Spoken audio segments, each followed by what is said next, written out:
जय हिंद दोस्तों, मुझे उम्मीद है आप लोग घर पे पढ़ रहे होंगे और पढ़ाई के साथ एंजॉय करेंगे।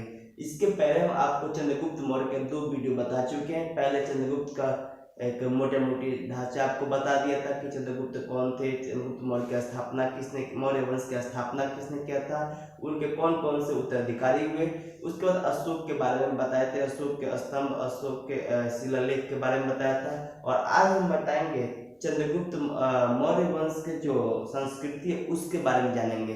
उससे पहले दोस्तों आपको एक चीज बता दें, चुनौतियां आपके जीवन में आएंगी और ये आप पे निर्भर करता है कि आप चुनौतियों को स्वीकार करते हैं या चुनौतियों से पीछे हटते हैं। एक बात दोस्तों याद रखिए, जिसका जितना अपमान हुआ है वह उतना ही महान हुआ है। अगर नहीं विश्वास है तो आप हिस्ट्री उठा के देखिए। लाइफ में अगर कभी अपमानित हो रहा है तो उसका जवाब अपमान करके मत दीजिए, बल्कि जीवन में कुछ करके उसका जवाब दीजिए, ताकि वो सामने वाले के मुंह पे तमेचा होगा। आप देखिए कर्ण को सूत्रपुत्र कहते हैं और उसका जो वध हुआ आपको पता है, छल से वध हुआ, वो अजय था। उसका देखिए द्रौपदी को उन्होंने कितना अपमान सहा और द्रौपदी का नाम आज इतिहास में है। तो जो जितना अपमान चाहता है, पांडवों के साथ कितनी जाते हुए, कितनी अपमानित हुए, लेकिन अंततः पांडवों का ही नाम हुआ, कौरवों का नाम नहीं हुआ। तो जो जितना अपमानित होता है वह उतना ही लाइफ में आगे बढ़ता है। निर्णय और चयन आपका है। गलत रास्ते और अच्छे रास्ते दोनों मिलेंगे। आपको चूज करना है कि मुझे गलत रास्ते पे जाना है या इस जो हमें चुनौती मिलती है उसको स्वीकार कर ले। ठीक है दोस्तों, और एक और बात आपको बता दें, वो बोलते हैं ना, मान लिया तो हार है और ठान लिया तो जीत है। तो इसी जोश और उत्साह के साथ चलिए हम पढ़ते हैं। हम जीतेंगे जरूर, हम ठाने हैं तो जीत के ही रहेंगे।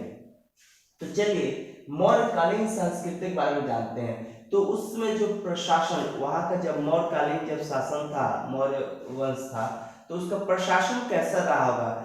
आज का प्रशासन अगर देखिए तो केंद्र में सांसद है, केंद्र में संसद है, राष्ट्रपति है। वही आप राज्य में आ जाइए तो राज्यपाल है और विधानमंडल है। सेम उसी प्रकार वहां पे क्या है, दो प्रशासन दो तरीके से, एक प्रांतीय एक नगरीय। प्रांतीय हो गया आपको राज्य का और नगरीय हो गया नगर का। कोई केंद्र का उस समय ऐसा कुछ नहीं था, क्योंकि भारत एक क्या बोलते हैं, पूरा राज्यों को मिलाकर अभी पूर्णतः गठन नहीं हुआ था। तो सारे राज्य एक दूसरे से क्या थे, प्रांत स्वतंत्र थे। तो प्रांत और नगर के ही बारे में हम बात करेंगे। तो प्रशासन दो भाग में था, प्रांत और नगर। अब इसका जो है आखिर उस प्रशासन के बारे में कहाँ पे लिखा गया, जैसे आज हम प्रशासन में हम जानना चाहें तो लगभग पॉलिटी की बुक निकालेंगे तो पढ़ सकते हैं। वैसे ही 3-4 दो बुकें थी और कुछ शिलालेख स्तंभ थे, उसके बारे में जानते हैं। कौटिल्य का लिखा हुआ अर्थशास्त्र है, कौटिल्य, विष्णुगुप्त और चाणक्य तीनों एक है। उनके द्वारा जो अर्थशास्त्र लिखा हुआ था उसमें राजा, मंत्री परिषद, उसके विभाग, उसके अध्यक्ष, राजस्व अध्यक्ष आदि, आर्थिक विभाग, गुप्तचर विभाग, दंड विभाग, कूटनीति, इतने सारे विभाग की जो चर्चा है वो अर्थशास्त्र में हुआ। और उसमें राजा की बात करें तो आज हो गया राष्ट्रपति। मंत्री परिषद बात की जाए तो क्या होगा आपको दोस्तों, तो मंत्री परिषद में आपको हो जाएगा कार्यपालिका, न्यायपालिका और विधायिका। वही देखिए इंडिका की अगर बात करें तो मेगास्थनीज द्वारा इंडिका लिखा, और मेगास्थनीज कौन था, तो एक यूनानी राजदूत था। और किसका था, तो इसको किसने भेजा था, तो इसको भेजा था आपको सेल्यूकस ने।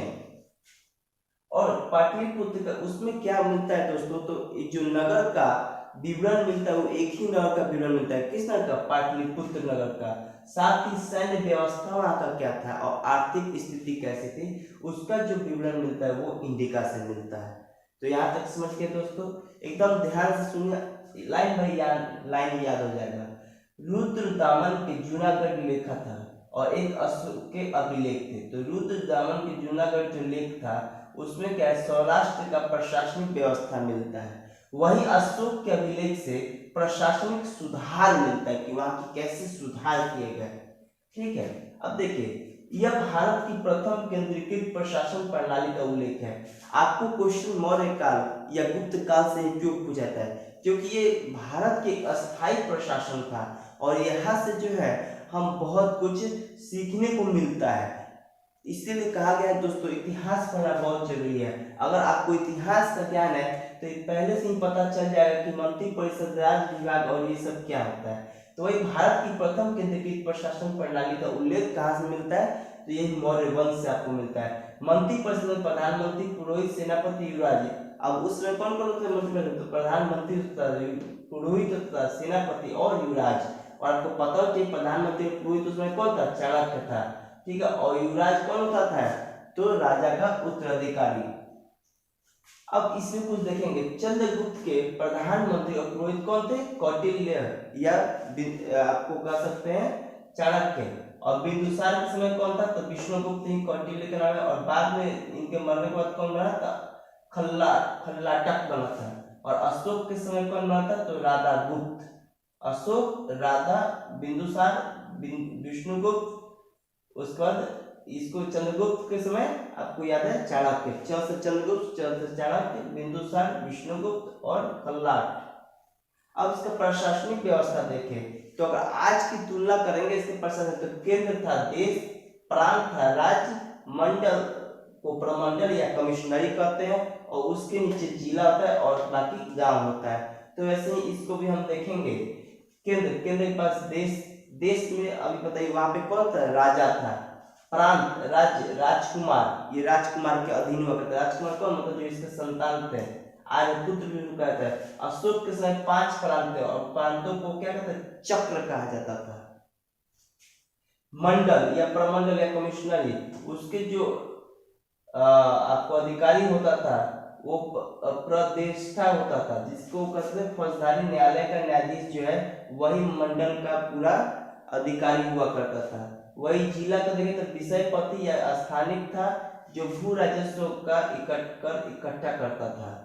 स्थानीय देखा जाए, उसके बाद जिला के नीचे स्थानीय 800 ग्रामों का समूह होता था, उसके नीचे द्रोणमुख 400 ग्रामों का समूह, और उसके नीचे खारवटिक 200 ग्रामों का समूह, ग्रामों मीन्स गांव, और संग्राहा 10 ग्रामों का समूह, और उसका अधिकारी कौन था, गोप होता था। और लास्ट आपको पता है ग्राम, यानी उसका क्या कौन होता था, ग्रामीण होता था। तो मुझे उम्मीद है आप समझ गए, इतना ज्यादा जानने की जरूरत नहीं है, खाली केंद्र, प्रांत, मंडल, जिला और स्थानीय, बाकी तो सब गांव है 400, 800, 210, ठीक है। और लास्ट में ग्राम, जिसका अधिकारी कौन होता है, ग्रामीणी होता है। तो आई होप कि आप पाठ समझ गए होंगे। अब देखिए इसमें हम जानेंगे, ये था आपको प्रांतीय प्रशासन। अब देखेंगे नगरीय प्रशासन कैसा रहा। तो नगर प्रशासन मेगास्थनीज का जो इंडिका पुस्तक है उसी में आपको देखने को मिलता है, और पाटलिपुत्र के नगर का क्या होता है, वर्णन मिलता है। और जिसके उस अधिकारी जो होता है, उच्च अधिकारी एस्ट्रोनोमोई होता है। कौन होता है, एस्ट्रोनोमोई। और जिला का जो अधिकारी होता है उसको हम क्या कहते हैं, एंग्लोनोमोई। याद रखिए, नगर का एस्ट्रोनोमोई, जिला का एंग्लोनोमोई। मेगास्थनीज के अनुसार नगर प्रशासन 30 सदस्यों का होता है। कितना सदस्यों का, 30। और 30 सदस्यों का जो होता है उसको 6 समिति में बांटा गया।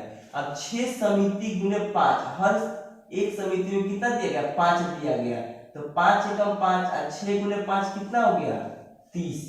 तो 30 सदस्य को 6 समिति में बांटा गया, और प्रत्येक समिति में 5-5 सदस्य को बांट दिया गया।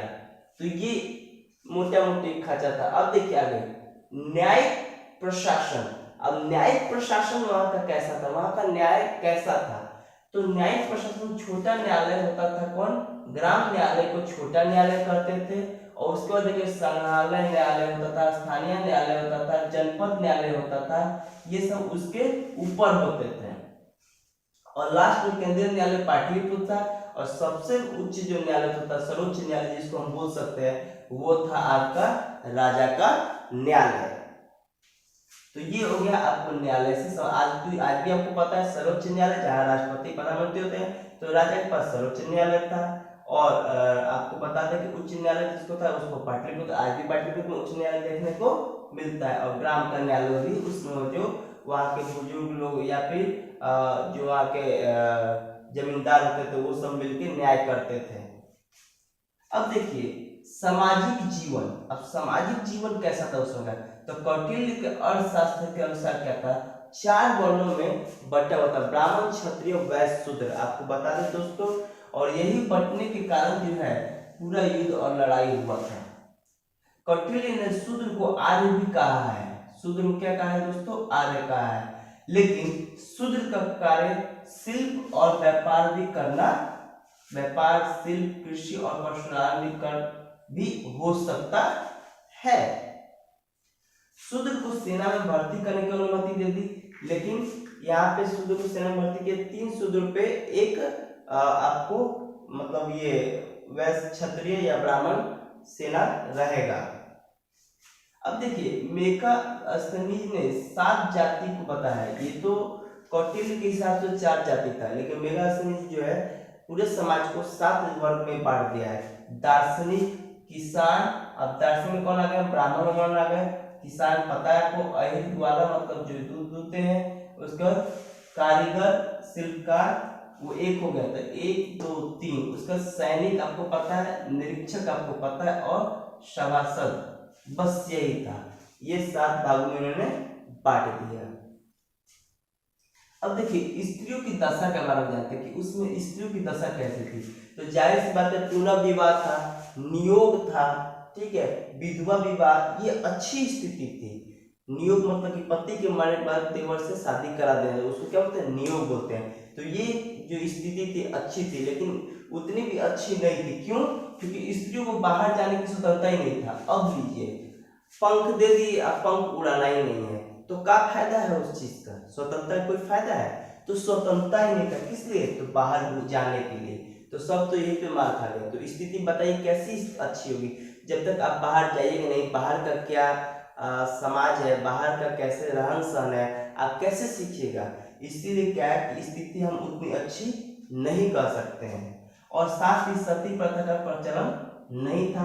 अब 3 तरह की उसमें स्त्रियां प्रचलित, एक थी अनिष्कासित। निष्कासित में क्या था? निकाल देना। अनिष्कासित मतलब जो निकाला नहीं जाए, मतलब जो घर में रहने वाले को अनिष्कासित कहते थे। याद है दोस्तों? रूपा जीवा, वैसे रूपों में काफी सुंदर होते हैं, इसलिए उसको रूपा, याद रूप में सुंदर होते थे, रूपा जीवा। उसका विधवा जो स्वतंत्र रहते, जो शादी करना नहीं चाहती थी, उसको क्या कहते? छंद वासिनी, वासीन हो गई। विधवा क्या हो गई? वासीन हो गई। तो ये रहा स्त्रियों की दशा के बारे में। ये सारे आपके मेंस में भी पॉइंट्स अच्छे तरह काम करेंगे। इसी को थोड़ा आप टॉपिक्स बाय विस्तार पूर्वक लिखेंगे तो आपका मेंस के लिए, मेरा व्यू हमेशा मेंस पीटी का होता है। अब देखिए आर्थिक जीवन की बात करें तो राज्य की अर्थव्यवस्था कृषि, पशुपालन और वाणिज्य व्यापार, इन व्यवसायों में प्रमुख कृषि था। आज भी हमारा कृषि, बिहार का अगर देखा जाए तो कृषि ही है प्रमुख व्यापार, या पूरा भारत का देखा है तो भी क्या है? कृषि ही है। तो उसमें भी यही था, कृषि, पशुपालन और वाणिज्य व्यापार तो था ही, लेकिन प्रमुख जो था वो कृषि ही था। अब उद्योग धंधे देखें तो उद्योग में क्या था? तो सूत काटना और बुनना, उसका क्या था? रेशम का व्यापार, और मलमल का जो कपड़ा था उसका व्यापार होता था। अब देख खाद्य उद्योग में तो धातु उद्योग, नमक उद्योग, शराब उद्योग, जहाज रानी उद्योग, चमड़ा और औषधि का उद्योग होता था।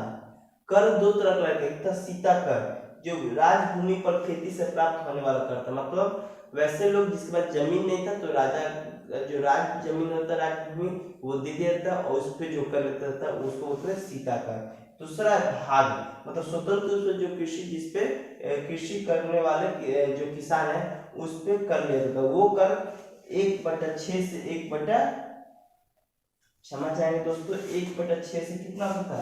तो 1/8 होता था। 1/6 से कितना होता था? 1/8 होता था। क्षमा चाहूंगा दोस्तों, 1/6 से 1/4, 1/6 से 1/4 हुआ करता था। अब इसमें देखिए सिक्के जो थे, राजकीय मुद्रा, उसको हम पन कहते थे। कब? उस समय पन, क्या बोलते हैं? पन। और वो क्या है? 3/4 तोले के बराबर चांदी का सिक्का होता था।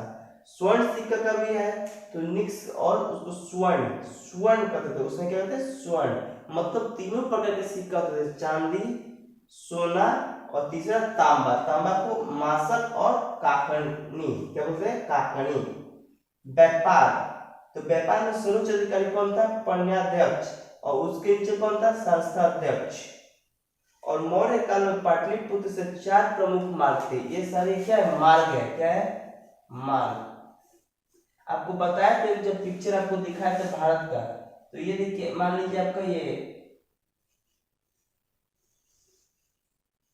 ये भारत हो गया, तो आपको बताया था कि ये पूरा पे किसका अधिकार था, तो मौर्य वंश का अधिकार था ये पूरा यहाँ तक। तो इसमें क्या 4 रास्ते थे व्यापार के। एक तो पुरुषपुर, जो सबसे मतलब कि प्रचलित रास्ता, सबसे प्रचलित,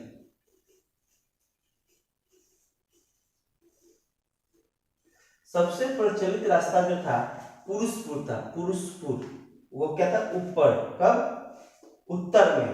अब वही दक्षिण में क्या था व्यापार के रास्ता, तो मैसूर तक जो जाता था वो। उसका वही देख लीजिए, फिर पूरब में तो चंपा से बनारस और कौशाम्बी जाने वाला रास्ता।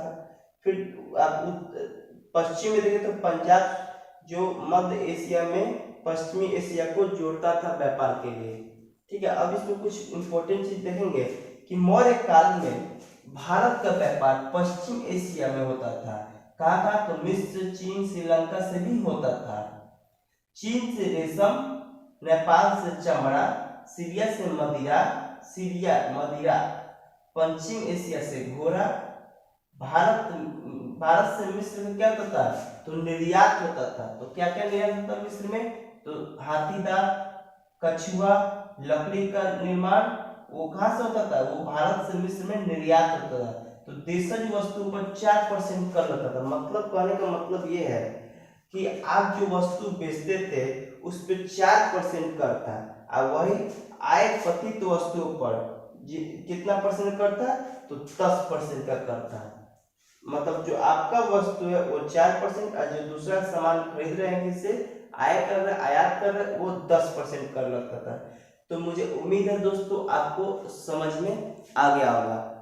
अब इसके बाद हमारा 1-2 पार्ट और बच जाता है। एक कला, मौर्य काल का कला जो था, कला और साहित्य, उसके बारे में बताएंगे। और दूसरा आपको बच जा रहा है मौर्योत्तर काल की, मतलब मौर्य काल के बाद का कौन कौन से काल आए। तो उसी आपको, मुझे उम्मीद है कि आपको अच्छा लगा। और आप अगर अच्छा नहीं लगा है या अगर कुछ भी से आपको डाउट हो रहा है तो आप कमेंट्स करके आप हमसे बेशक पूछ सकते हैं। और इसी शब्दों के साथ हम विराम लेते हैं। जय हिंद, जय भारत।